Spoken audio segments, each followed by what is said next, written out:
Hey y'all, this is a program I'm doing for my local quilt club.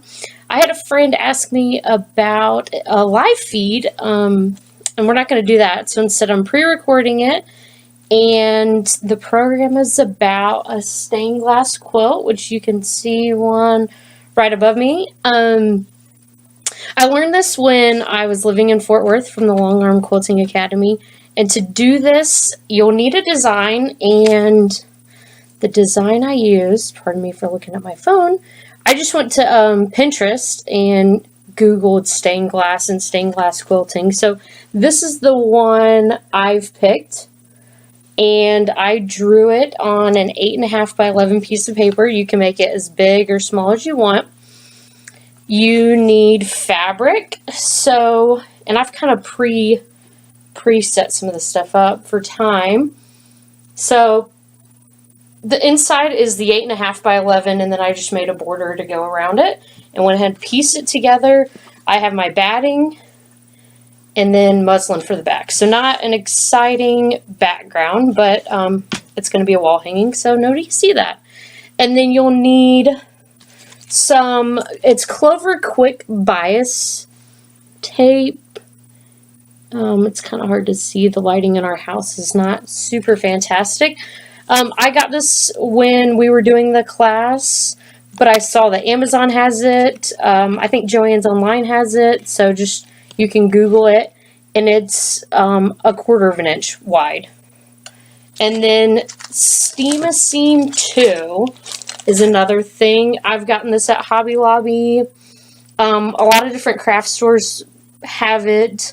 Amazon. This batch I actually got from Fat Quarter Shop because it was on sale. I actually learned about it in the class, and I love this stuff for all applique stuff. So pencil paper and a great attitude. But, I mean, you don't necessarily need that, but it does help. And then I do free motion quilting. Obviously in the class we did free motion quilting on the long arms, which was really neat. So to start, I drew out my design, and these are all the pieces. I used paper. If it's something that you know you're going to do a lot of, I would draw it out on a template that is more sturdy than paper, but you know, I just did that for this tonight. And then from that design, you make all of your pieces. So the stem, petals, the middle. And the great thing about the Steam a Seam, I always mess that up, is that it is sticky on both sides. So I guess we should back up. So you take your pieces, draw it out on the Seam a Steam 2, put it on the back of the fabric, and cut out your pieces. So it's already on the back of this. And then I'm going to take a break, and you're going to want to quilt your background fabric. So I'm going to do that really quick. I'm using my Viking machine, and then I'm going to do just free motion quilting all over to hold it all together. Okay, well, I just realized that it wasn't recording from the free motion step or beyond, so you're going to have to bear with me, please. So I did my free motion quilting, and then I've stuck on my pieces.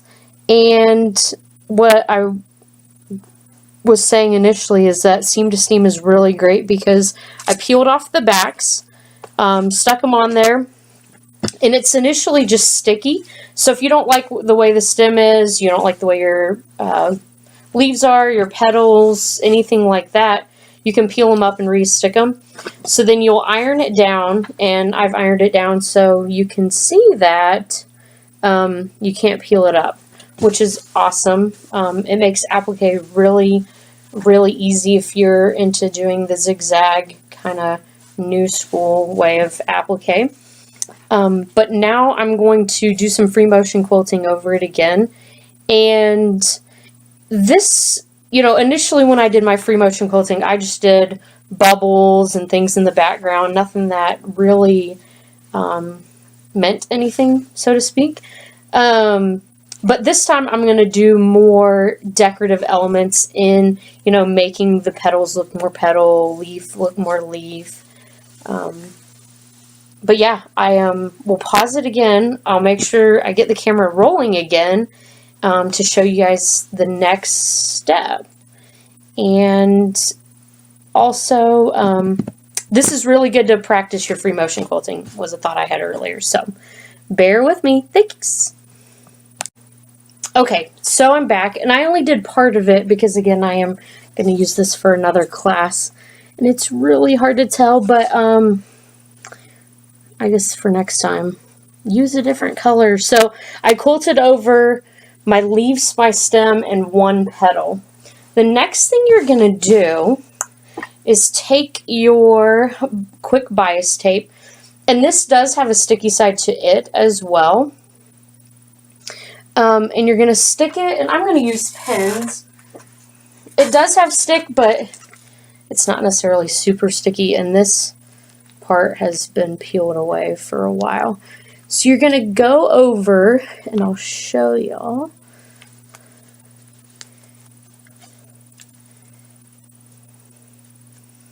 You're going to go over all your leaves and petals and the stem.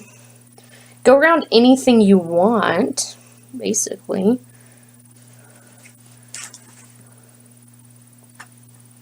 To give it the stained glass look. A thought I had earlier was that there are a couple of different ways you can do stained glass in quilting, or the stained glass look. And, you know, one's piecing in black strips as you go, or dark colored ones. And I'm just going to cut this.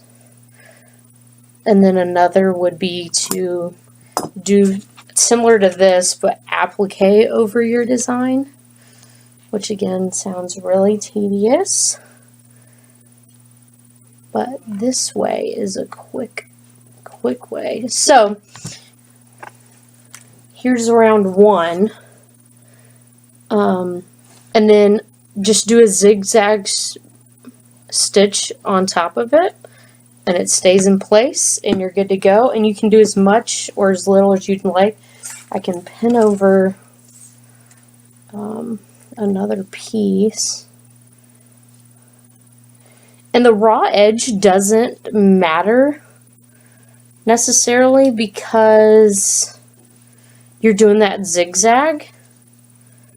Or I've never had an issue with it. That's how they taught me.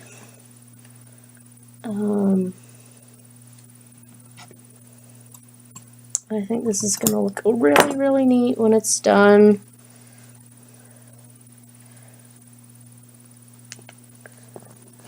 If you guys have any questions, please message me, text me if you know me personally, Facebook message me. Pretty easy to get a hold of. You can find me on Etsy as well. I do have an Etsy shop. I have Instagram, Blue Springs Boutique. But yeah, I would also love feedback. I guess be gentle. This was my first one. But I also know that it's a growing experience, so I would love to hear what you guys think. And I apologize for not looking up, but I was trying to kind of pin some so that you guys could get a good idea for what it was going to kind of look like. And you can see the one in the corner. We used batiks, and I thought that was really awesome. You know, they had pre-cut hundreds of pieces for everybody. And then, you know, we just kind of went from there, picking the colors we wanted. and whatnot. And everybody, you know, created something different. It's really neat to see, you know, you can give quilters 10 of the same fabrics, but they can look 10 different ways when you're done with them. I almost have this to a decent spot to kind of show you what I have going on.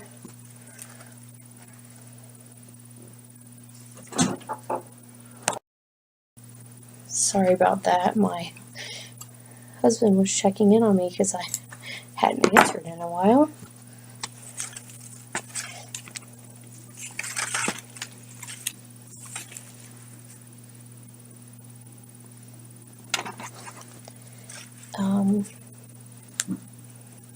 Yeah, I'm curious who actually makes it to the end of the video. Huh? Kidding. Hey, Mom, I know you did.